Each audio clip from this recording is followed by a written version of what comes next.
আসসালামু আলাইকুম। আজকে আমরা আলোচনা করব ক্যালকুলাস 1 চ্যাপ্টার 5 রুলের উপপাদ্য বর্ণনা ও প্রমাণ। অনার্স ফার্স্ট ইয়ারের এই চ্যাপ্টার 5 এর রুলের উপপাদ্যটা এটা খুবই গুরুত্বপূর্ণ একটা উপপাদ্য। এই উপপাদ্যটা আমাদের যখন উপপাদ্য আসবে আমাদের বর্ণনা ও প্রমাণ বলবে, ঠিক আছে? যে কোনো উপপাদ্য বর্ণনা ও প্রমাণ বলবে তখন আমরা কি করব, বর্ণনাটা আলাদা লিখবো, প্রমাণটা আলাদা লিখবো। বর্ণনার জন্য কিন্তু আলাদা একটা মার্ক থাকে, ঠিক আছে? যে কোনো উপপাদ্যের মধ্যে বর্ণনার জন্য আলাদা একটা কি থাকে, মার্ক থাকে। এই উপপাদ্যটা রোলের উপপাদ্যটা আমাদের পরবর্তীতে এই চ্যাপ্টারে ঘরমান উপপাদ্য আছে এবং রোল এবং ঘরমান উপপাদ্য ব্যবহার করে আমাদের কিছু ম্যাথ আছে। তার মানে উপপাদ্য যদি আমরা ভালো করে বুঝি তার মানে কি আমরা অবশ্যই অঙ্কগুলো করতে পারবো। আর যে রোলের উপপাদ্য ভালো করে বুঝে, যে রোলের উপপাদ্য ভালো করে বুঝে সে গরমান উপপাদ্য পারবে, কারণ গরমান উপপাদ্য প্রমাণ করতে গেলেই রোলের উপপাদ্যটা প্রমাণ করা লাগে। জাস্ট দুইটার মধ্যে একটু হালকা ডিফারেন্স আছে। যখন আমরা গরমান উপপাদ্য আলোচনা করব তখন দেখা যাবে। এখন আমরা রোলের উপপাদ্যের মধ্যে আছি, আশা করি প্রথম থেকে শেষ পর্যন্ত দেখলে এটা রোলের উপপাদ্যের মধ্যে হবে সবচেয়ে সেরা ক্লাস, ঠিক আছে? এবং জাস্ট কেউ দুইবার দেখলে আর একবার লিখলে আশা করি শেষ হয়ে যাবে। মানে তার জন্য রোলের উপপাদ্য কঠিন একটা জিনিস, খুব ইজিলি বোঝা যাবে, ঠিক আছে? আমরা আগে দেখি, যদি একটা ফাংশন y = x একটা কি হয়, ফাংশন হয়। y = যদি একটা f of x একটা ফাংশন হয় এবং এটা যদি ab বদ্ধ ব্যবধিত অবিচ্ছিন্ন হয় এবং ab খোলা ব্যবধিতে এটা অন্তরীকরণযোগ্য হয় এবং f of a R f of b এর মান যদি সমান হয়, তাইলে a b এর মধ্যে অন্ততপক্ষে x এর এমন একটি মান c পাওয়া যাবে যেখানে f of ডেরিভেটিভ c = 0। আমরা একটু বিশ্লেষণ করি। যদি আমরা দেখি যে এরকম যদি হয়, এরকম একটা গ্রাফ আমরা দেখি, একটা গ্রাফ, এটা হচ্ছে আমাদের x অ্যাক্সিস, ধরো এরকম একটা ফাংশন আমরা লিখলাম। ধরো এই হচ্ছে একটা ফাংশন, আমরা লিখি এখানে একটা তার বিন্দু আছে, এখানে একটা বিন্দু। এই বিন্দুটা হচ্ছে কি, আমি ধরলাম এই x = a বিন্দুর জন্য এটা, আবার x এখানে ধরলাম x = b এর জন্য এটা। এই যে a আর b, এই যে ফাংশনটার যে পথটা, মানে এটা হচ্ছে y = f of x ফাংশনের, ধরলাম এটা একটা রেখাচিত্র। এই ফাংশনের x = a R x = b এর জন্য আমি যদি দেখি যে এই যে এই জায়গাটা কি বিচ্ছিন্ন হয়েছে, এই জায়গাটা কি বিচ্ছিন্ন হয়েছে, এটা একসাথে চলতেছে না। যদি এরকম এই বদ্ধ বিবৃতিতে মানে a এবং b সহকারে, a আর b কি সহকারে, বদ্ধ বিবৃতি মানে কি a আর b সহকারে যদি অবিচ্ছিন্ন হয়, মানে যদি এই জায়গার মধ্যে কোথাও সে বিচ্ছিন্ন না হয়, একসাথে থাকে, জোড়া না ভাঙে। এরপরে এটা খোলা ব্যবধিতে, মানে a আর b ছাড়া, মানে দুইটা ছাড়া এই খোলা ব্যবধিতে এটা যদি কি হয়, অন্তরীকরণযোগ্য। অন্তরীকরণযোগ্য কিভাবে, যদি এটার কোনো একটা বিন্দুতে এটার একটা স্পর্শক অঙ্কন করতে পারি। আমরা ধরলাম একটা বিন্দুতে আমরা স্পর্শক আঁকলাম, আমরা স্পর্শকটা সমান্তরাল আঁকলে আমাদের সুবিধা হবে। ধরলাম এই বিন্দুতে, এই একটা বিন্দুতে একটা স্পর্শক, যদি এটার কোন একটা বিন্দুতে স্পর্শক অঙ্কন করা যায়, মানে এটার f of derivative of x যদি থাকে, f of derivative of x যদি থাকে, f of ডেরিভেটিভ x মানে কি, তার ঢাল, ঠিক আছে? f of ডেরিভেটিভ x মানে কোনো বিন্দুতে অন্তরীকরণ মানেই তো কোনো সরলরেখার একটা বিন্দুতে স্পর্শকের ঢাল। তার মানে যদি অন্তরীকরণ যোগ্য হয়, মানে ঢাল থাকে, মানে f ডেরিভেটিভ অফ x কি থাকে, এবং f of a = যদি f of b হয়, তার মানে এই জায়গায় আমি যদি এই x এর f of x = যে ফাংশনটা, x এর জায়গায় যদি আমি কত বসাই, f of a বসাই, আর এটা যদি f of কত বসাই, b বসাই, যদি এই f of a এবং f of b কি হয়ে যায়, সমান হয়ে যায়, মানে f of a এখানে আমরা দেখতে পাচ্ছি f of a এর জায়গাটা কতটুকু, f of a f of b এর জায়গাটা কতটুকু, দুটো কি প্রায় উচ্চতাটা সমান না, উচ্চতাটা সমান। তার মানে f of a R f of b যদি কি হয়, সমান হয়, তাইলে a আর b এর মাঝখানে এমন একটা বিন্দু ধরলাম, a আর b এর মাঝখানে একটা বিন্দু ধরলাম, কি ধরলাম, এই বিন্দুটা x = c ধরলাম, এই বিন্দুটা x = কত, এই বিন্দুতে f of ডেরিভেটিভ c বিদ্যমান থাকবে, f of derivative of c বিদ্যমান থাকবে এবং সেটা কত হবে, 0 হবে। এই x = c এর এমন একটি মান, অন্তত পক্ষে একটা মান থাকবে, x এর এমন একটা মান থাকবে যেখানে c বিন্দু পাওয়া যাবে, x এর একটা বিন্দু c পাওয়া যাবে যেখানে f of derivative of c এর মান কত হবে, 0 হবে। f of derivative of c এর মান কত হবে, 0 হবে। আমরা 0 মানে কি, এখানে আরেকটা জিনিস বুঝতে হবে, F of derivative of C মানে কি, জাস্ট একটা বিন্দু পাইলাম, ওই এক্স এর জায়গায় আমি যদি F of derivative of C বসাই দিই তাহলে এটা কি পাওয়া যাবে, তখন 0 পাওয়া যাবে। আমি একটু চিন্তা করি, যদি আমি F of derivative of C equal to 0 পাই, মানে ডিওয়াই বাই ডিএক্স বা অন্তরীকরণের মান যখন 0 হয়, এই স্পর্শকটা এক্স অক্ষের সমান্তরাল হবে, এই এক্স অক্ষের সমান্তরাল হবে স্পর্শকটা। তার মানে যদি কখনো এরকম হয় যে এটা এবি বদ্ধ ব্যবধিতে অবিচ্ছিন্ন, খোলা ব্যবধিতে সে অন্তরীকরণযোগ্য এবং F of A equal to F of B হয়, তাহলে এই এ আর বির মাঝখানে একটা বিন্দু অন্তত পক্ষে পাওয়া যাবে যেখানে ওই বিন্দুতে স্পর্শক অঙ্কন করলে স্পর্শকটা এক্স অক্ষের সমান্তরাল হবে। F of derivative of C মানে স্পর্শকটা এক্স অক্ষের সমান্তরাল হবে। তার মানে আমরা এই জিনিসটার গাণিতিক প্রকাশটা আগে বুঝতে হবে যে এটার মিনিংটা কি। আচ্ছা, আমরা এটা বুঝলাম, আমরা এখন প্রমাণের দিকে যাই। ঠিক আছে, প্রমাণ আমরা শুরু করি। তাহলে প্রমাণের মধ্যে আমাদের যেটা বলতেছে, আমরা লিখলাম যে যেহেতু y ইকুয়াল টু, আমরা লিখতে পারি কি, যেহেতু y ইকুয়াল টু, এটা তো কালি না, যেহেতু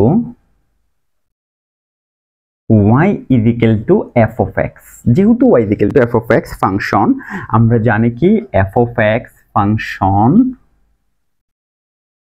a, b বদ্ধ ব্যবধিতে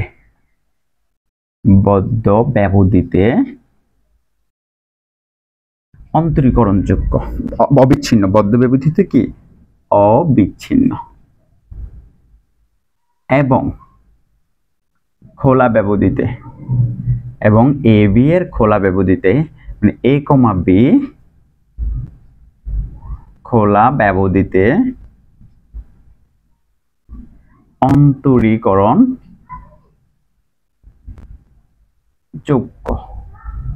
যেহেতু এই এ বি বদ্ধ ব্যবধিতে এই ফাংশনটা কি অবশ্যই এ বি বদ্ধ ব্যবধিতে অবিচ্ছিন্ন এবং খোলা ব্যবধিতে সে অন্তরীকরণ যোগ্য, তার মানে আমরা এই ইনফরমেশনগুলি থেকে যদি আমরা আরেকটু সামনের দিকে যাই, ঠিক আছে, এই যে এই আমাদের এটা আমরা যদি দেখি, ঠিক আছে, এই যে গ্রাফটা, ধরো আমাদের গ্রাফটা এরকম যদি হইতে পারতো না, এই ফাংশনটা আরো আছে না, তার চলার পথটা আরো আছে না, এফ অফ এক্স ফাংশনটা আরো আছে না সামনের দিকে, তাইলে আমি যদি এখানে X is equal to A ধরলাম, X is equal to beta আমি এখানে ধরলাম, X is equal to B, তার মানে এটা আর এটা, তার মানে এটার একটা কি আছে, এখানে একটা সর্বোচ্চ মান আছে না, এখানে একটা সর্বনিম্ন মান আছে না, তাহলে এই ফাংশনটার কি থাকতে পারে না, এই এক্স এবং এক্স এর মান এ থেকে এক্স এর মান বি পর্যন্ত এই ব্যবধির মধ্যে তার একটা সর্বোচ্চ মান সর্বনিম্ন মান কি থাকতে পারে না। তার মানে যেহেতু কোনো ফাংশন যদি কি অবিচ্ছিন্ন হয় বা অন্তরীকরণ যোগ্য হয়, তার মানে তার কি থাকবে, মানে তার এটার সর্বোচ্চ বা সর্বনিম্ন মান বিদ্যমান থাকবে, তার মানে এভাবে তার সর্বোচ্চ এবং সর্বনিম্ন মান বিদ্যমান থাকে। তাহলে আমরা লিখতে পারি, সুতরাং এফ অফ এক্স ফাংশনটিতে, সুতরাং এফ অফ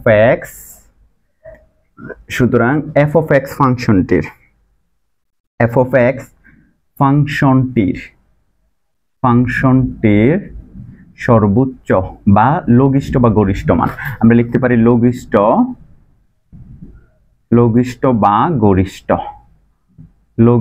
বা গরিষ্ঠ মান বিদ্যমান থাকবে, বা উভয় বিদ্যমান থাকবে,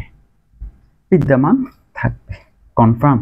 মানে আমরা ধরে নিলাম এই ফাংশনটার এখানে তার লঘিষ্ঠ মান, এখানে তার কি গরিষ্ঠ মান বিদ্যমান আছে। তার মানে কোনো ফাংশন যদি, এটা জাস্ট আমরা বোঝানোর জন্য এটা বুঝেছি, তো এখানেও তো আমাদের এটা আমরা যদি এখানে না দিই, এখানে দিয়ে আমাদের এটা সমান বোঝা যাবে যে এটা আর এটা কি সমান। মাঝখানে কি সর্বোচ্চ এবং সর্বনিম্ন মান থাকতে পারে না? অবশ্যই থাকতে পারে। আমরা ধরলাম যে লঘিষ্ঠ এবং গরিষ্ঠ মান তার আছে, ঠিক আছে, লঘিষ্ঠ এবং গরিষ্ঠ মান আছে ধরে নিলাম। আমরা ধরি ফাংশনটির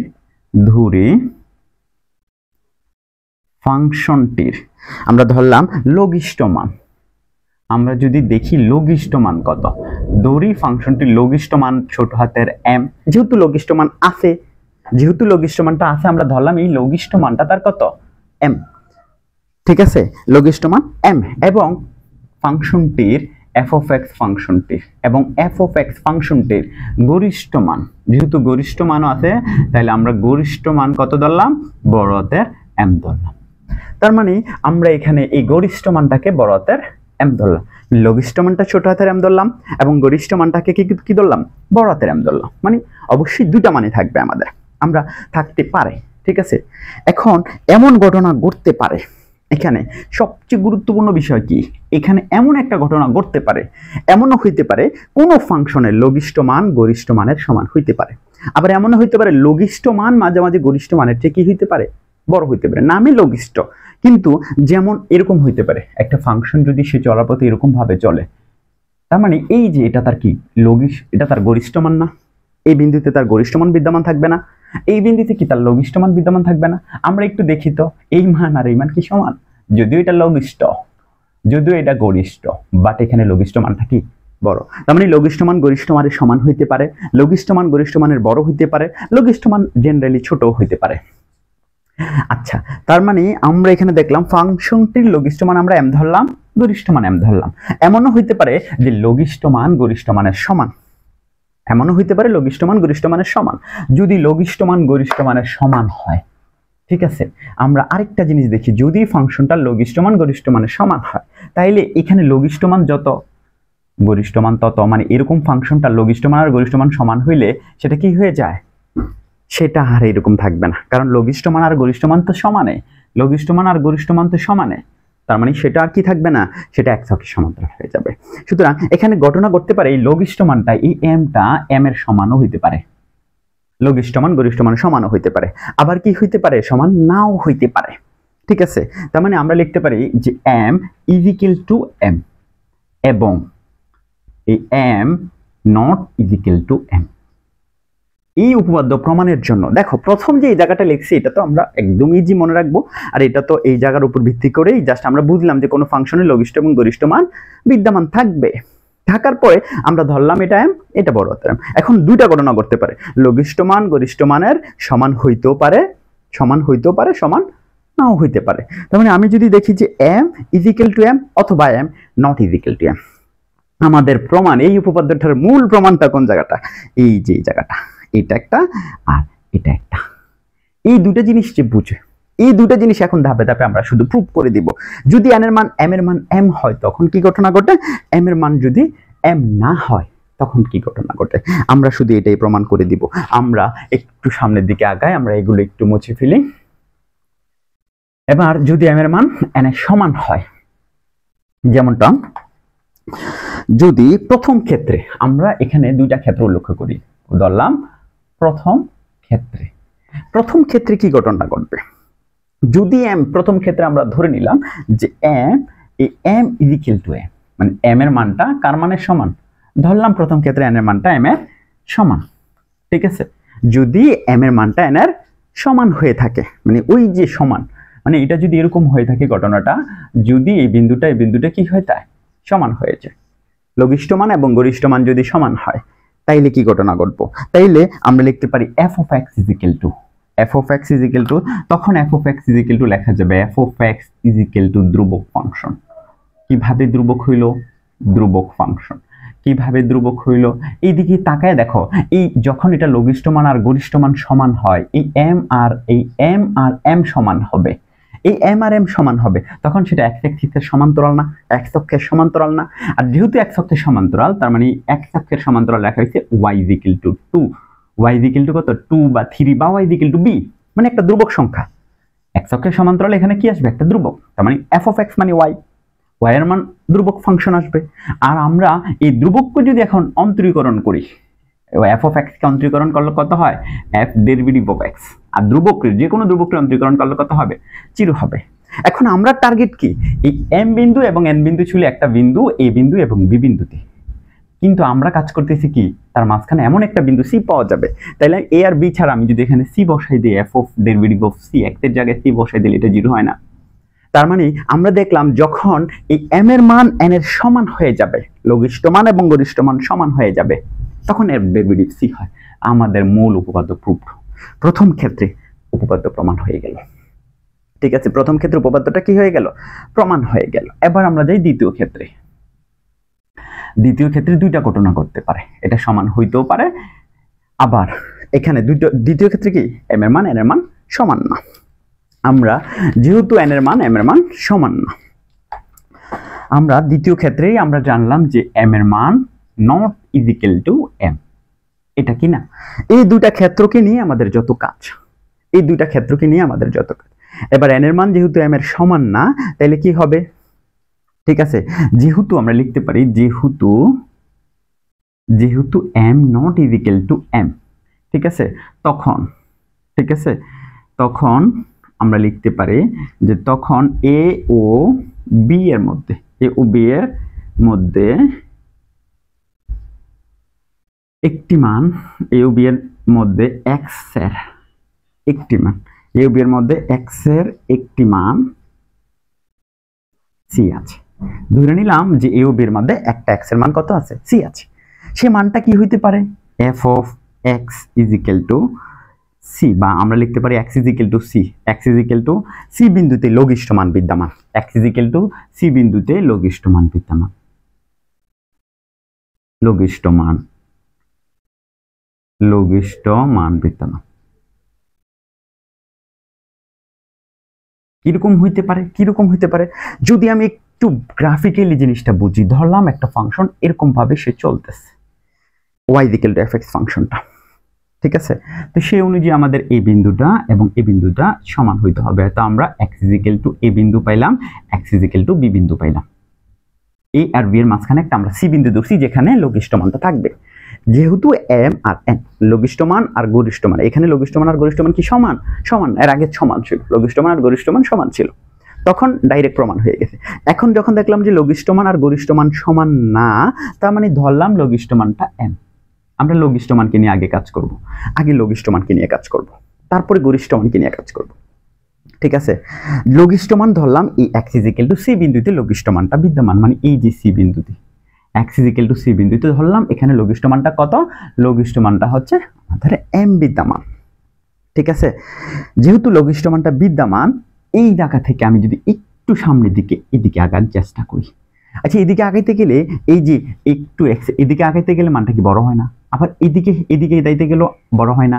তার মানে আমি যদি এখান থেকে h পরিমাণ সামনের দিকে আসি, ধরো c প্লাস h এইদিকে আসি, অথবা আমি যদি ওইদিকে যাই c প্লাস h, মানে ওইদিকেও মান বাড়াই, এদিকেও যদি একটু বাড়াই বা ওইদিকেও যদি বাড়াই, তাইলে এই c এর মান যদি h পরিমাণ সামান্য পরিমাণ বাড়াই, ক্ষুদ্র পরিমাণ বাড়াই, তাইলে আমাদের এই লঘিষ্ঠ মান থেকে মানটা কি বৃহত্তর হতে থাকে না? মানটা বড় হয় না, ঠিক আছে। তাহলে h পরিমাণ বাড়াইলে মানটা বড় হবে। তাহলে আমরা এক্ষেত্রে আমরা লিমিট দিয়ে যদি লিখি, লিমিট এই h টেন্ডস টু 0, মানে h ক্ষুদ্র পরিমাণ যদি এই লিমিটের মানটা আমি বাড়াই, এখান থেকে ক্ষুদ্র পরিমাণ যদি আমি লিমিটের মানটা h টেন্ডস টু 0 প্লাস ক্ষুদ্র পরিমাণ বাড়াইলে এই f অফ একটু দেখি এই c প্লাস h এর মানটা অবশ্যই ক্ষুদ্র পরিমাণ বাড়াইলে এই যে c, এটা অবশ্যই কার থেকে? এটা অবশ্যই বড় বা সমান কার থেকে? f অফ c থেকে। কারণ এই যে f অফ c বিন্দুতে আমরা ধরছিলাম তার লঘিষ্ঠ মান বিদ্যমান, c থেকে যে একটু সামনে প্লাস করলে এদিকে করি আর ওইদিকে করি, তার মানে এটা কি হয়? অবশ্যই 0 প্লাস, মানে একটু এদিকে সামনের দিকে আগাইলে বা এদিকে আগাইলে, দুই দিকে আগাইলে, তাহলে আমরা দুটোটা একসাথে লিখতে পারি, ঠিক আছে। আমরা যদি দুইটাকে একসাথে লিখি, f অফ c, ঠিক আছে, এবং আমরা এখানে জাস্ট এবং, ওরে সবগুলোতে একসাথে শেষ হয়ে গেল, ঠিক আছে। আমরা জাস্ট এবং দিয়া দ্বিতীয় অংশটা কি হইতে পারে? দ্বিতীয় অংশটা কি? লিমিট। আমি যদি 0 পরিমাণ কমাইও, মানে 0 পরিমাণ জাস্ট কমাইলাম, মানে সামান্য পরিমাণ ক্ষুদ্র পরিমাণ একটু কমাইলাম, কমাইলে এটা কি হবে? কমাইলেও তার মান f of c plus h এর মানটা কার থেকে? f of c plus h এর মানটা কমাইলেও জাস্ট এটাও বড় হইতেছে কার থেকে?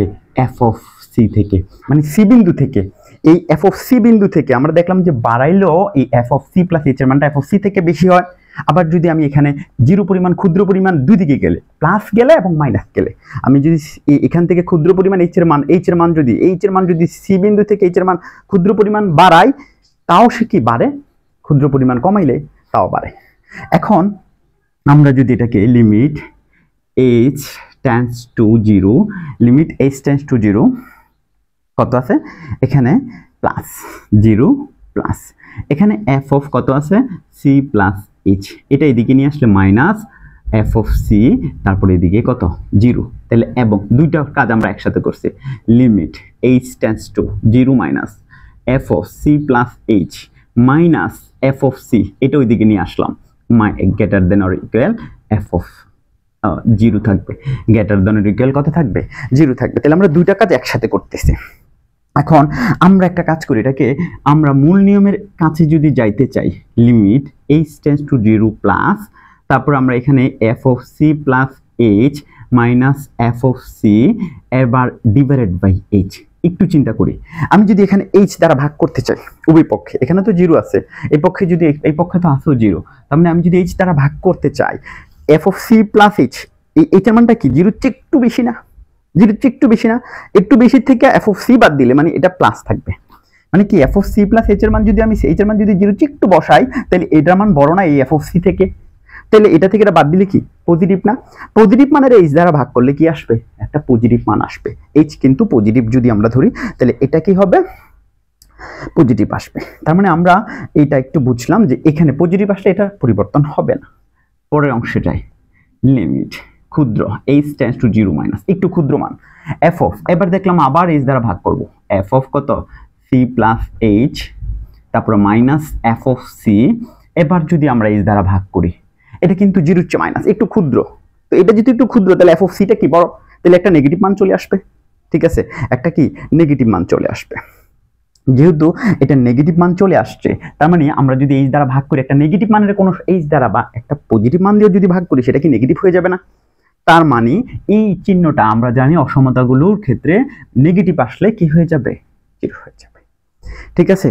তার মানে এখানে আমরা দেখলাম এইটা কি, এই পুরোটাকে আমরা কি লিখতে পারি লেফট ডেরিভেটিভ না, এটা কি এটা হচ্ছে আমাদের কি রাইট ডেরিভেটিভ, এটা হচ্ছে লেফট ডেরিভেটিভ। তাহলে এই দুইটা অংশকে আমরা লিখতে পারি, এটাকে লিখতে পারি right F of derivative of C, C বিন্দুতে ডেরিভেটিভ, এটা কার মান এটা কি 0 চেয়ে বড়, এবং দ্বিতীয় অংশটা কি পাইলাম লেফট, ঠিক আছে, লেফট অফ সি বিন্দুতে ডেরিভেটিভের মানটা কত 0 থেকে কি ছোট।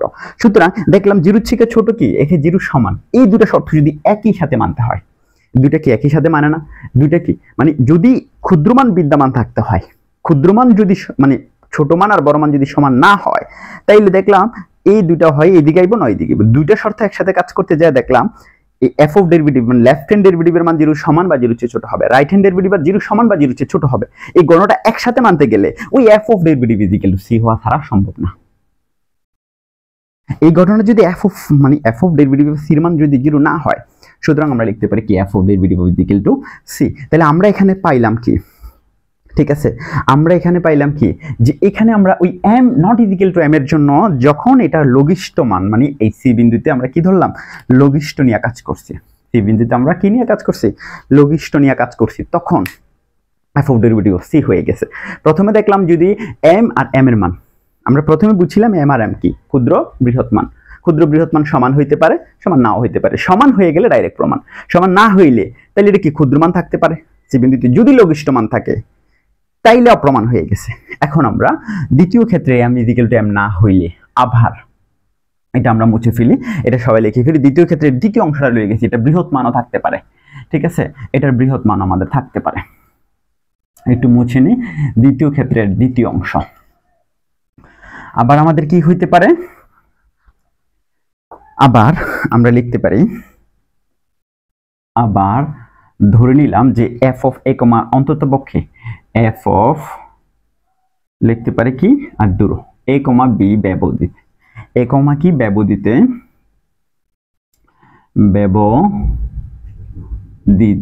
এক্স ইজিক্যাল টু সি এর অন্তত পক্ষে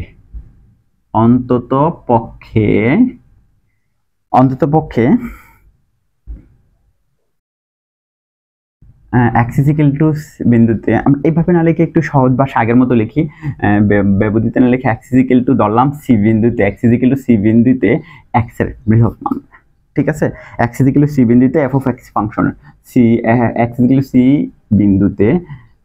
বিন্দুতে এফ অফ এক্স ফাংশনের গরিষ্ঠ মান বিদ্যমান, ধরে নিলাম ওই বিন্দুতে গরিষ্ঠ মান বিদ্যমান। কেমন হইতে পারে আমাদের গরিষ্ঠ মান আমরা একটু দেখি, যদি আমরা এটা একটু এইভাবে দেখি, ধরলাম আগের মতন জাস্ট এখানে একটা এখানে একটা x ইকুয়াল টু a বিন্দু আবার x ইকুয়াল টু b বিন্দু। তাহলে এখানে কি গরিষ্ঠ মান, তাহলে আমরা ধরলাম এই যে c বিন্দুতে তার গরিষ্ঠ মান বিদ্যমান, এবার বড় হাতের। এর আগে আমরা ধরছিলাম কি পয়েন্ট সি তে আমরা লঘিষ্ঠ মানটা নিয়ে কাজ করছি, তাহলে এটা তো যেহেতু সমান না, যেহেতু m এর মান আর m এর মান সমান না, তার মানে একবার লঘিষ্ঠ নিয়ে কাজ করছি, এখন আমরা কি গরিষ্ঠ নিয়ে কাজ করব বড় হাতের এমনি। ঠিক আছে, তাহলে আমরা ধরলাম গরিষ্ঠ মানটা বিদ্যমান, যেহেতু গরিষ্ঠ মান বিদ্যমান তাহলে এই যে m এই যে c, এটা থেকে যদি আমি একটু এইদিকে পরিমাণ c প্লাস h পরিমাণ আসে c বিন্দু থেকে, বা এইদিকে c প্লাস h পরিমাণ যায়, তাহলে দেখা গেছে কি মানটা কমতেছে না। মানে দেখো ওই যে গরিষ্ঠ মান থেকে কি এইদিকে আসলে কমে, এদিকে আসলে কমে। ঠিক আছে, আমি যদি গরিষ্ঠ মান থেকে এদিকেও যাই তাও কমে, গরিষ্ঠ মান থেকে এদিকে যাই তাও কমে। আমরা এবার একটু খেয়াল করি, যদি আমি আগের মতন limit h tends to 0 plus, মানে h এর মান যদি সামান্য পরিমাণ এই c এর সাথে যদি সামান্য পরিমাণ যোগ করি, তাহলে f of c plus h এর মানটা, এটা কি এই c প্লাস h এর মানটা সামান্য পরিমাণ বাড়াইলে কি কমতেছে না? এটা থেকে যদি, এটা কি অবশ্যই কমতেছে, কার থেকে? f অফ c থেকে। এবং দ্বিতীয় অংশটা কি, যদি সামান্য পরিমাণ আমি limit h tends to 0 minus নিয়ে কাজ করি, তাহলে f of c plus h এর মানটা এখনো সে কমতেছে, কার থেকে?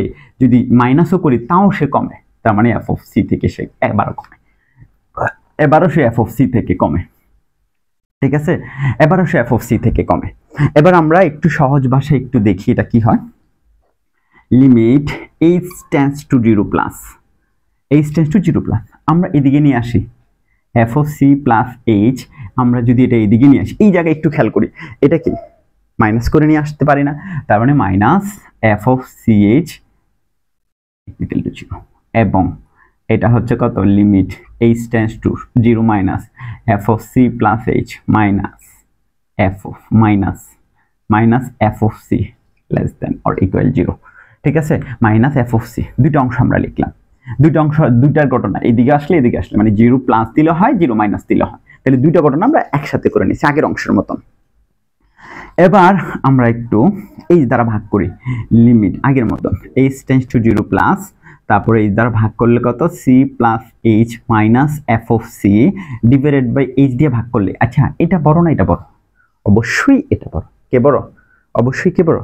এটা বড়। ঠিক আছে, আমরা দেখলাম যদি আমরা h দ্বারা ভাগ করি, h দ্বারা যদি উভয় পক্ষে ভাগ করি, তাহলে f of c plus h মানটা যদি একটু প্লাস 0 চেয়ে একটু বড় বসাই, তাহলে এটা বড় থাকে, এটা বড় চেয়ে ছোটটা বাদ দিলে h দ্বারা ভাগ করলে কোনো পরিবর্তন নাই।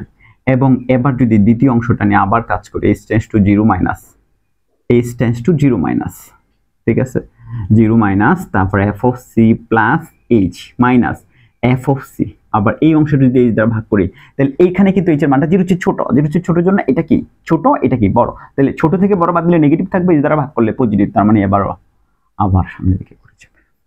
এই লেস দেনটা কি, এখানে কিন্তু চিহ্নের একটা পরিবর্তন হয়, এখানে কিন্তু চিহ্নের একটা পরিবর্তন হয়, তার মানে এইটা হচ্ছে লেফট ডেরিভেটিভ আমাদের, আর রাইট ডেরিভেটিভ তার মানে right f derivative of c। ঠিক আছে, এবং এই অংশ আমরা পাইলাম কি, এটা হচ্ছে কত, left f of derivative of c, এটা হচ্ছে গ্রেটার দেন অর ইকুয়াল 0। তার মানে রাইট ডেরিভেটিভ আর এটা কি 0 চেয়ে ছোট অথবা কি সমান, এটা কি 0 চেয়ে বড় অথবা সমান, মানে এই দুইটা ঘটনা একসাথে কেমনে সত্যি হয়? যদি f অফ ডেরিভেটিভ মান c এর মান সমান হয়, মানে শূন্য হয়, f অফ ডেরিভেটিভ ইকুয়াল 0 হয়, তাইলেই একমাত্র কি হবে, যদি এই দুইটা একসাথে শূন্য হয় তাইলে এটা সমান হবে। সুতরাং আমরা এটা পেলাম f অফ ডেরিভেটিভ, যেখানে আমরা জানি কি, আমরা এটা লিখে দিতে পারি যে যেখানে যে a অবশ্যই c গ্রেটার দেন b, মানে a থেকে c টা বড় বা b থেকে c টা ছোট, এই দুইটার মাঝখানে একটা c বিন্দুটা কোথায়, এই দুইটার মাঝখানে। ঠিক আছে, সুতরাং আমরা বলতে পারি সর্বশেষ, সুতরাং ঠিক আছে রোলের উপপাদ্যটির সত্যতা যাচাই হলো। একদম প্রথম থেকে যদি আমি সর্বশেষ পর্যন্ত একটু সামনের দিকে আগাই, তাহলে কি দেখা যায়, প্রথম থেকে যদি শেষের দিকে পর্যন্ত আমি আগাই, তাহলে আমি প্রথমে যেটা বুঝছিলাম যে প্রথমে আমরা কি করছিলাম, এই জায়গাটা আমাদের এই জায়গা পর্যন্ত কি, যে ফাংশনের লঘিষ্ঠ মান বা গরিষ্ঠ মান বিদ্যমান থাকতে পারে, থাকলে সমান হইতে পারে, সমান নাও হইতে পারে। যদি সমান হয় ডাইরেক্টলি একটা সরলরেখী গ্রাফ আসে, যেখানে f of x equal to ধ্রুবক আসে, ডেরিভেটিভ করলে 0, F of C is equal to 0। কারণ আমাদের প্রমাণের উদ্দেশ্যই ছিল F of C is equal to 0। এটা আমরা প্রথমে যখন এটা মান সমান মুখে মুখে করে ফেলতে পারি, তার মানে তখন এটা এফ অফ ডেরিভেটিভ সি এর মান 0 হয়ে যায়। আর যখন সমান না হইলে কি হয়, ধরলাম লঘিষ্ঠ মান বিদ্যমান, যদি সমান না হয় লঘিষ্ঠ মান, সি বিন্দুতে ধরলাম বিদ্যমান, একটা বিন্দু নিয়ে কাজ করতে হবে, সি বিন্দু ধরলাম সমান না, তাহলে সি বিন্দুতে লঘিষ্ঠ মান হইলে ওই যে আমাদের এটা ওই এই দুইটা ফর্মে কাজ করতে হবে, দুইবার লিমিট দিয়ে দুইটা, আবার গরিষ্ঠ মান এম বিদ্যমান, সেম কাজ, জাস্ট একটু এটা সেম কাজ, দুইটা প্যাটার্নে জাস্ট একটু আগে খাতায় সাথে সাথে উঠাইয়া এবং শুরু থেকে শেষ পর্যন্ত দেখলে আশা করি এইরকম এই উপপাদ্যটি দেখলে যারা এই উপপাদ্যটি বুঝবে তারা অবশ্যই গড়মান উপপাদ্য খুব ইজিলি পারবে। গড়মান উপপাদ্য এই উপপাদ্যের উপর নির্ভরশীল, ঠিক আছে? গড়মান উপপাদ্য এই উপপাদ্যের মধ্যে হালকা একটু পার্থক্য করে। আশা করি এই রোলের উপপাদ্যটি প্রথম থেকে শেষ পর্যন্ত যারা দেখেছো, আশা করি তাদের এই উপপাদ্য নিয়ে আর কোনো সমস্যা থাকবে না।